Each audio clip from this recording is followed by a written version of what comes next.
Assalamualaikum sahabat Tekno dimanapun berada, selamat datang kembali di channel YouTube Karata Tekno. Kali ini bersama saya Rita, kita akan membahas mengenai database design. Nah, lebih tepatnya ini untuk pertemuan pertama atau video pertama di playlistnya database design. Di sini ada konsep dasar dari database sendiri.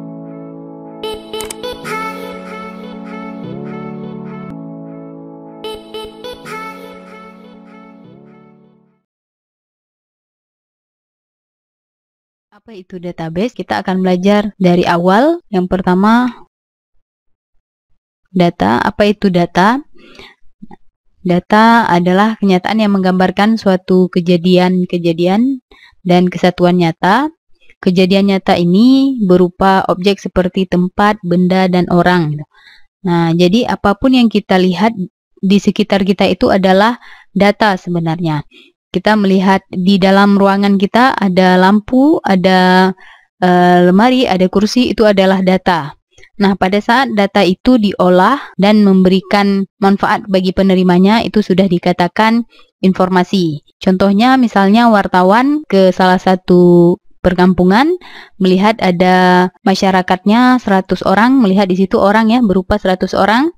Nah, pada saat data itu dicatat dan diolahnya data 100 orang di kampung A itu semuanya sehat. Itu diberikan atau diinformasikan ke pemberitaan, maka itu sudah menjadi suatu informasi. Nah, itu perbedaan antara data dan informasi.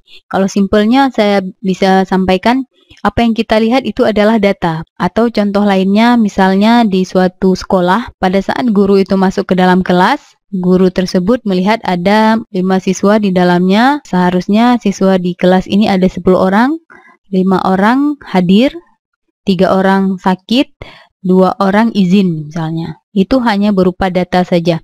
Pada saat guru ini mengolah dari yang dia lihat ini, membuat suatu tulisan misalnya, ataupun dia sampaikan ke kepala sekolah ataupun kepada tata usaha mungkin untuk laporan harian. Nah, di kelas A itu yang hadir sebanyak 5 orang, yang sakit itu 3 orang, yang izin itu 2 orang. Nah, itu merupakan informasi. Dan data yang diolah tadi itu sudah menjadi informasi. Itu perbedaan data dan informasi. Oke, kita lanjutkan. Berikutnya database. Nah, database ini apa? Secara teorinya diartikan atau didefinisikan suatu kumpulan data terhubung yang disimpan secara bersama-sama pada suatu media tanpa adanya suatu kerangkapan data, sehingga mudah untuk digunakan kembali. Dapat digunakan oleh satu atau lebih dari program aplikasi secara optimal. Nah, gampangnya kita mungkin semuanya punya yang namanya akun di marketplace, contohnya misalnya gitu. Biasanya kita mendaftar menggunakan email. Nah, data kita ini disimpan di dalam suatu database. Nah, dalam satu database itu tidak ada penyimpanan data yang kerangkapan data. Kerangkapan data di sini yang kita gunakan sebagai defaultnya adalah email. Jadi email yang sama itu tidak bisa didaftar di marketplace yang sama, kecuali di marketplace yang berbeda. Itu salah satu penggunaan dari database-nya. Oke, tadi kita sudah jelaskan data, informasi, dan database. Sekarang kita lanjutkan. Ada database management system atau sering disingkat dengan DBMS. DBMS ini kumpulan data yang saling berhubungan dan kumpulan program atau aplikasi untuk mengakses data.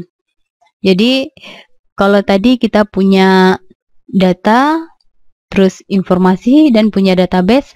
Nah, database ini berarti yang punya suatu perusahaan. Kalau tadi kita contohkan di marketplace, berarti ada database untuk marketplace. Atau yang lain misalnya database rumah sakit.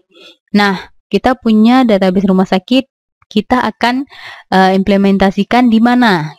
Jadi, DBMS ini adalah tempat kita implementasikan database-nya.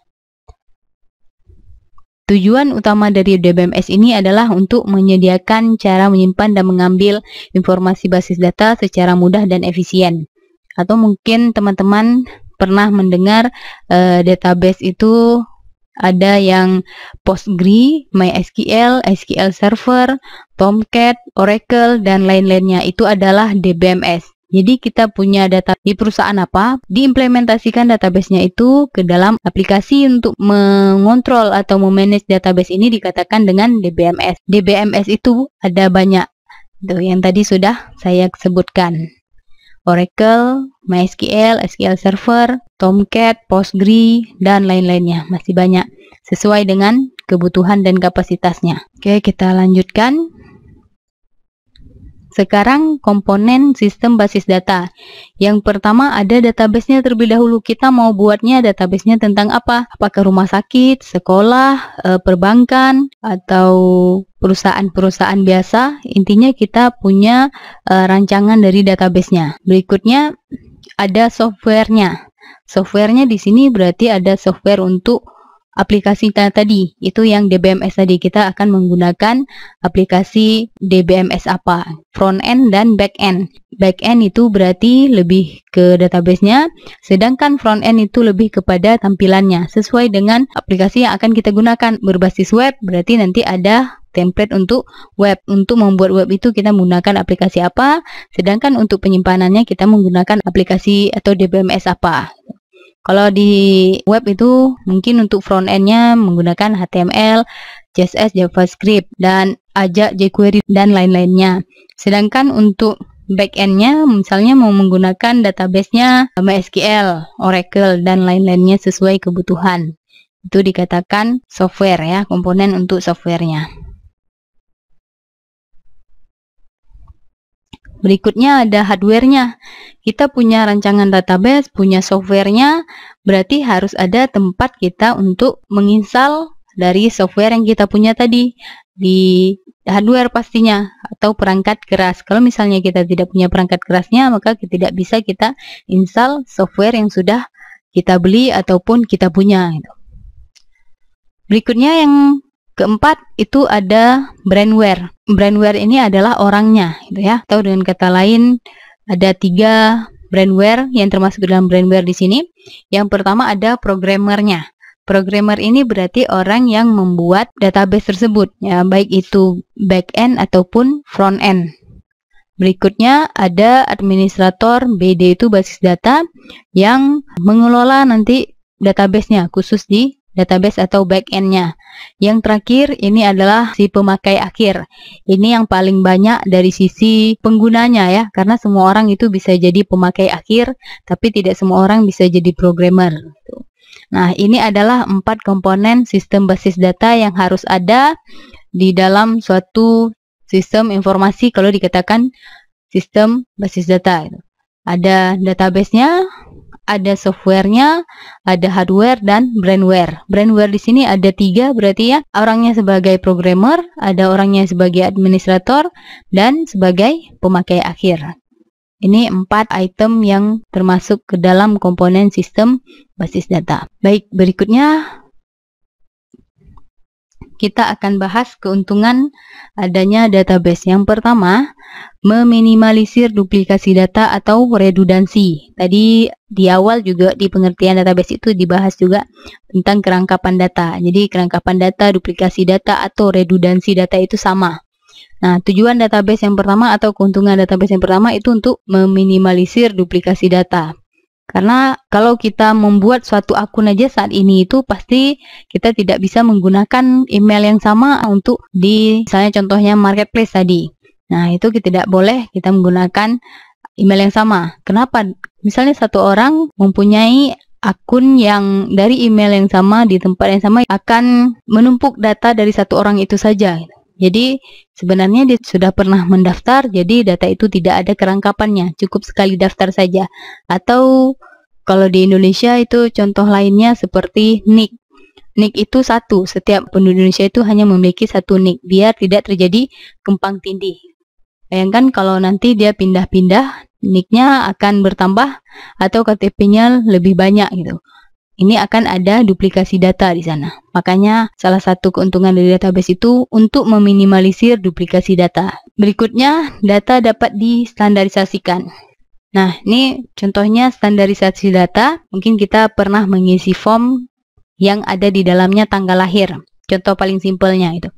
Kalau diminta isikan tanggal lahir, cara penulisan setiap orang itu beda-beda sesuai dengan kenyamanan atau keseringan yang biasa dilakukan. Contoh pertama, ini tanggal 10 OKT 10.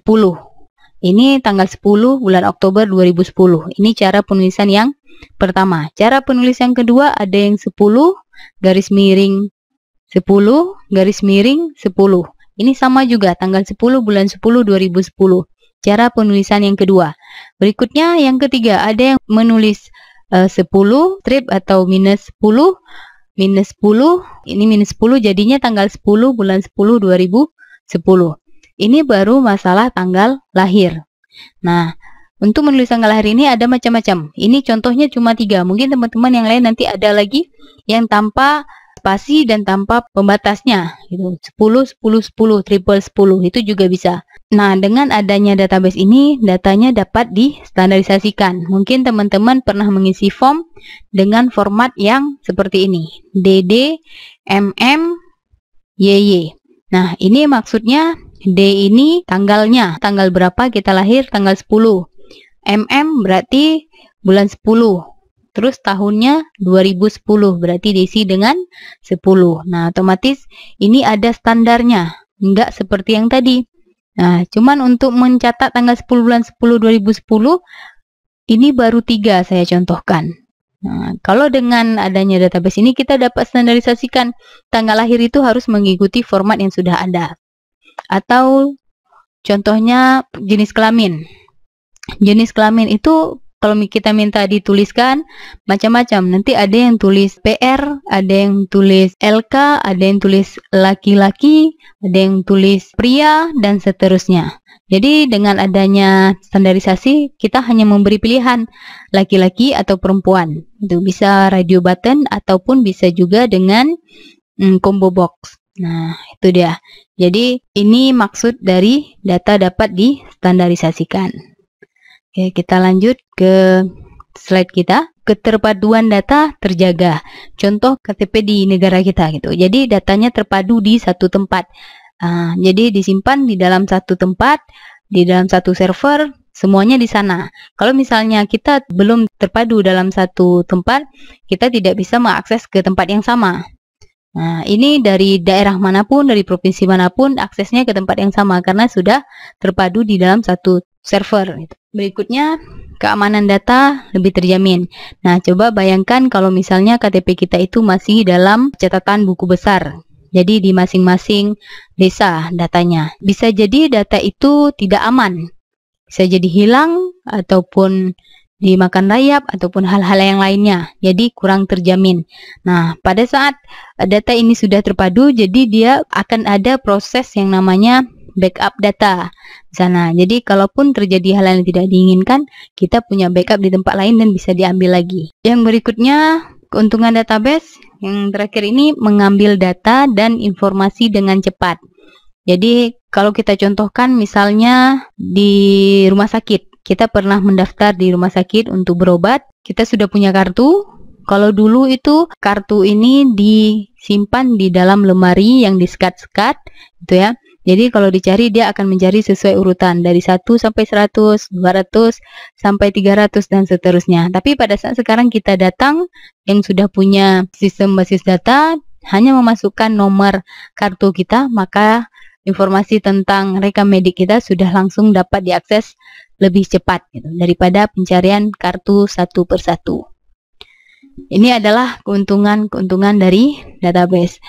Setiap keuntungan pasti adanya kerugian gitu. Jadi kerugian dari database yang pertama, diperlukan tempat penyimpanan yang besar. Contoh saja seperti Indonesia gitu. Data seluruh masyarakat Indonesia itu sangat banyak. Otomatis pasti membutuhkan penyimpanan yang besar. Kalau misalnya data seluruh Indonesia itu disimpan di CPU yang kita punya pribadi di rumah, itu otomatis tidak akan mencukupi. Nah, jadi korelasinya kalau sesuatu data yang disimpan itu banyak, otomatis penyimpanannya juga besar. Kalau penyimpanannya besar, biaya yang dikeluarkan juga banyak pastinya itu. Mungkin sedikit kerugian. Kalau kita lihat lagi, karena itu sudah kebutuhan, tidak terlalu besar untuk kerugian. Kalau misalnya ini perusahaan kecil menggunakan penyimpanan yang besar, mungkin ini adalah satu kerugian baginya untuk membayar penyimpanan yang sangat besar itu. Nah, perangkat lunaknya mahal. Nah, kalau kita pakai server cloud yang besar, otomatis nggak mungkin harganya sama seperti harga server biasa yang kecil. Pasti butuh biayanya yang mahal. Berikutnya, kerugian yang lain ada yang ketiga, kerusakan pada sistem basis data. Dapat mempengaruhi departemen yang terkait. Ini saya contohkan yang tadi di rumah sakit misalnya. Dia mau seseorang pasien ini mau berobat ke salah satu dokter. Nah, pada saat di pendaftaran itu terjadi kendala. Dia sudah berhasil mendaftar. Pada saat dia mau masuk ke tempat dokter mendapat panggilan, tapi di bagian pendaftarnya ada terjadi kesalahan. Nah, maka diproses pada saat pemeriksaan pasien pun tidak bisa karena tidak dapat diakses data yang ada di pendaftaran tadi. Nah, jadi kalau misalnya ada satu bagian yang terjadi kendala atau masalah, maka departemen yang lain atau bagian yang lain itu juga ikut tidak bisa melanjutkan pekerjaannya. Karena konsep dari sistem basis data ini antara satu bagian dengan bagian yang lain ada input, proses, output di salah satu bagian. Output salah satu bagian akan menjadi inputan lagi bagian yang lainnya. Nah, begitu seterusnya siklusnya. Input, proses, output. Setiap output dari satu bagian akan menjadi inputan bagian yang lain. Contoh tadi di rumah sakit, inputan pertamanya dari pasien memberikan kartu, terus diproses, dia mendaftar, akan diberikan nomor antrian. Outputnya ini nomor antrian. Nah, nomor antrian ini akan jadi inputan di bagian pemeriksaan pasien. Diproses lagi, nanti outputnya resep misalnya. Resep ini akan jadi inputan lagi di bagian apotik, begitu seterusnya. Jadi, inputan, proses, output. Setiap output itu akan menjadi inputan di bagian yang lainnya. Berikutnya, memperkerjakan dan mempertahankan staf DBA atau Database Administrator. Nah, ini juga salah satu kerugian apabila kita tidak bisa mempertahankan staf DBA. Karena staf DBA ini adalah orang yang tahu semuanya isi dari database yang kita punya. Dia yang selalu mengolah, mengontrol, memaintain, membackup database yang kita punya. Nah, pada saat kita tidak mempertahankan DBA ini, bisa jadi data kita diambil, dicuri, ataupun dijual. Itu juga salah satu kerugian dari database. Oke, mungkin itu saja pembahasan dari saya mengenai konsep dasar dari database. Intinya, database itu disimpan di dalam aplikasi dan bentuknya itu seperti tabel. Nanti kalau saya dapat gambarnya, saya akan tampilkan di sini. Gitu.